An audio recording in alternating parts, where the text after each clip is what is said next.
When war broke out in August 1914, the British Army had only 250,000 men in its ranks. But after a recruitment campaign, more than 750,000 men in Britain enlisted to join the fight in the first 8 weeks alone. Although keen, it must have been daunting for the new recruits, as they faced months away from home. They were not permitted to take much in the way of personal belongings with them. Almost every square inch of space in their kit bags and pockets was taken up by items crucial to their survival and duties on the front. But the average Tommy still found ways of bringing a little bit of home with them on the journey, and many found unexpected ways of repurposing their kit for the challenges of trench warfare. So what exactly was the standard kit they packed for life on the front line? How useful was it? And what are some of the unique ways soldiers personalised their kit? George Nicholls is a living history expert from the Great War Society. The British Army was a very seasoned, experienced army by the outbreak of the First World War, as it had fought many battles maintaining its huge empire across the earth. So now I'm going to talk you through what your average Tommy would have had in the trenches of the First World War.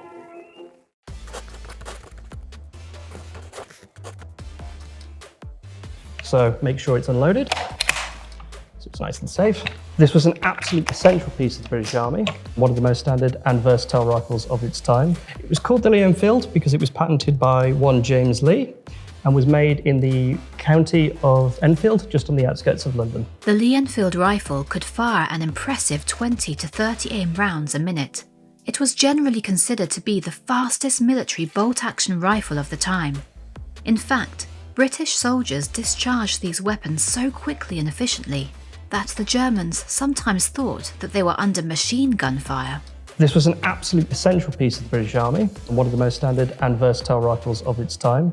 It's accurate up to about a mile, and it was absolutely crucial for troops on the front line, as was the rest of this kit you see before you. So let's take a quick look. The British Army wore 1908 pattern webbing, as they had heavy loads to carry as they went through the day-to-day struggles of trench warfare. The cost of a soldier's full kit and uniform during the First World War could vary depending on the quality of the items and other factors. Rough estimates indicate the kit likely cost the War Office £16, 8 shillings and 11 pence, or £1,455 and 13 pence in today's money. It was a worthy investment, and the equipment issued was relatively innovative for the time. So the uniform I'm wearing and the colour of the whole webbing is called khaki. Khaki is a Hindi word for dust. This was the first kind of camouflage uniform the British Army ever actually adopted. The British soldier had 2 breast pockets for storing their paybook and other personal items, plus an inner pocket for the first field dressing. Soldiers were expected to carry 2 bandages for bullet wounds, a small one for the entry wound, and a large one for the exit wound. The kit may look light now, but it actually weighs between 4.5 stone or 30 kilograms. Quite heavy, quite bulky, but an essential part of being a soldier in the First World War. Soldiers actually found this quite easy. The webbing is designed to be perfectly balanced on your shoulders and on your belt, so your shoulders take most of the weight. That doesn't mean soldiers wouldn't still grumble about how much it weighed. So to go with my rifle, we have a bayonet. A nice long piece of sharp steel designed for getting up close with the enemy. Attached to the belt, we have 2 ammunition pouches. The total amount of bullets a soldier would have is 150 rounds. Next to the bayonet, we have the handle for an entrenching tool. This is the head of the entrenching tool. As you can see, it's a spade pickaxe hybrid.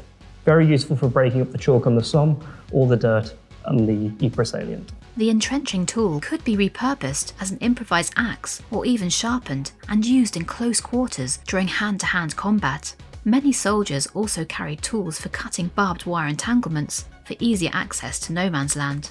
We have a nice water bottle. We carry around 2 litres of water, very useful on long marches, keep soldiers hydrated in the front. Within their large pack, men usually kept their greatcoat or a blanket.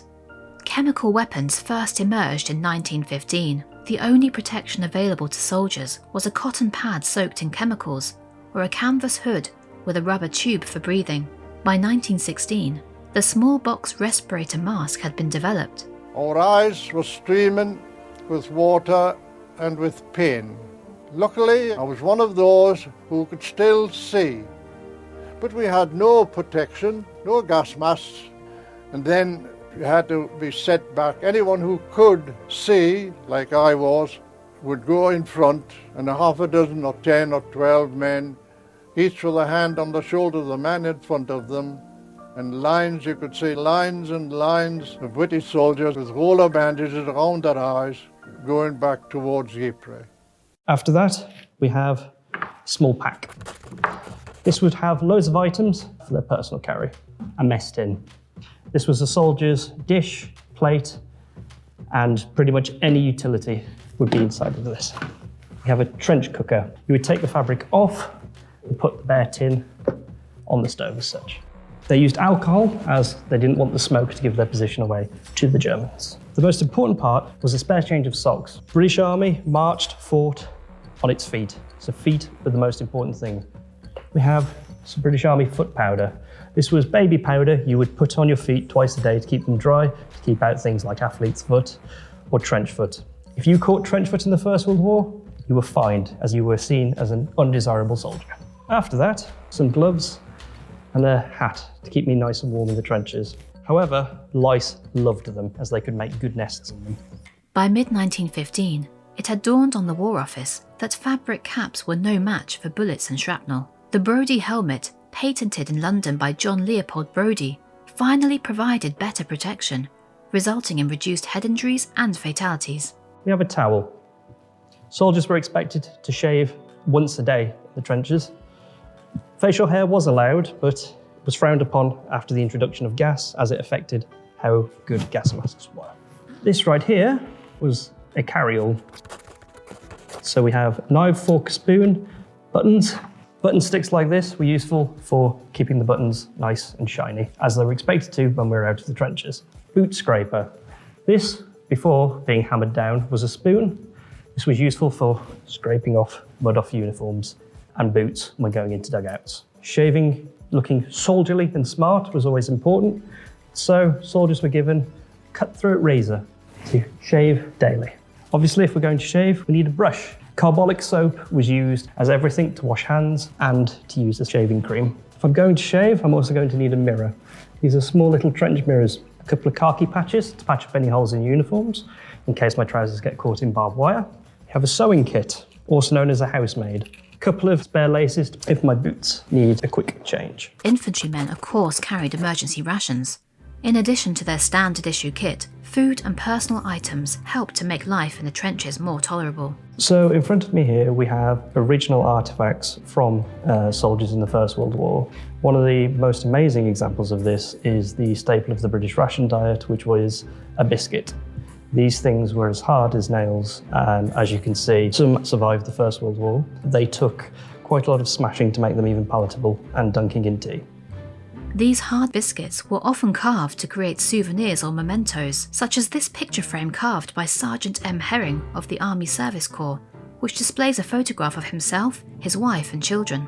Following that, we have the Lucky Charms. Soldiers naturally were very superstitious, and if there was anything they believed would get them through the day, let alone an attack, they would believe it. Four-leaf clovers, and in this example we have cherubs, I believe, that they would use to give them that little bit of courage they needed to get through. Some soldiers created art, souvenirs, and homemade games from materials they could scrounge or find lying around. Creative hobbies, musical instruments, and books could provide a welcome distraction from the violence or help pass the time during lulls in the fighting. The cigarette tin is a great example of trench culture. They were usually decorated, carved by the soldiers as to relieve the boredom of the trenches. Smoking was a very social activity in the trench. Nearly everyone smoked. Cigarettes were not seen as a health risk and were even issued as part of standard rations. This simple pleasure was thought to help calm the nerves and boost morale. Soldiers preferred smoking pipes, as under military law they could smoke them while on the march or carrying out work. So pipe smoking became very fashionable and actually preserved the pipe industry and saved it. This is a Princess Mary tin. In 1914, Princess Mary gave out these small boxes to troops who were serving in the cold, muddy trenches in the winter of 1914. Inside would be chocolate, cigarettes, writing paper, or pencil to make sure soldiers felt like their country loved them during the cold winters. There are many instances of soldiers who kept diaries or wrote letters to document their experiences and stay connected with their families. And letters from home were often carried in the trenches as prized possessions. Mail call was always a very emotional moment for soldiers, and the military went out of their way to make sure soldiers could receive these letters daily. These personal items gave soldiers comfort, provided entertainment, as well as a feeling of connection to home and loved ones while at war in a foreign country.